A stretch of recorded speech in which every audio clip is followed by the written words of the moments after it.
Hukbong Santa Tana ng Pilipinas tiniyak na buo ang kanilang suporta sa kanilang Commander-in-Chief na si Pangulong Noynoy Aquino. Kasunod dyan ang pahayag ni Senador Antonio Trillanes IV na may ilang retiradong opisyal ang nangihikayat umano sa mga aktibong opisyal para magkudeta laban sa Pangulo. Darito ang report ni Jam Sisante. Nitong Huwebes pa lang sa anibersaryo ng Presidential Security Group, nabanggit na mismo ni Pangulong Noynoy Aquino ang tungkol sa puwersang gusto raw magpaalis sa kanya sa pwesto. Gusto nilang mawala tayo sa eksena para wala nang mag-usig sa kanila. Mayroong mga nakinabang sa sistemang ating pilit pinapalitan. Mayroong mga nakinabang sa katiwalian at nagdulot ng pagdurusa sa marami nating kababayan. Ngayon, kinumpirma ng dating rebeldeng sundalo si Senador Antonio Trillanes IV ang impormasyon. Ilang retiradong opisyal ng AFP raw ang hihikayat sa mga aktibong opisyal ng militar para kumilos laban kay Pangulo Aquino, ayon sa ilang dating niya raw kasamahan. Ito yung mga natanggal sa poder ng kapangyarihan na gusto bumalik.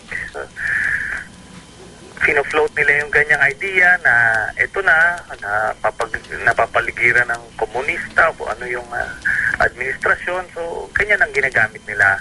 Pero hindi naman kumakagat nga yung mga officers and men.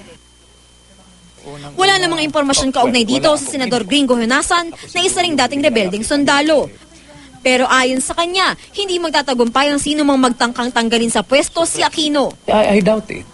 I doubt it. Dahil wala ako nakikitang seryoso na gut issue no, na mag-uudyok nito.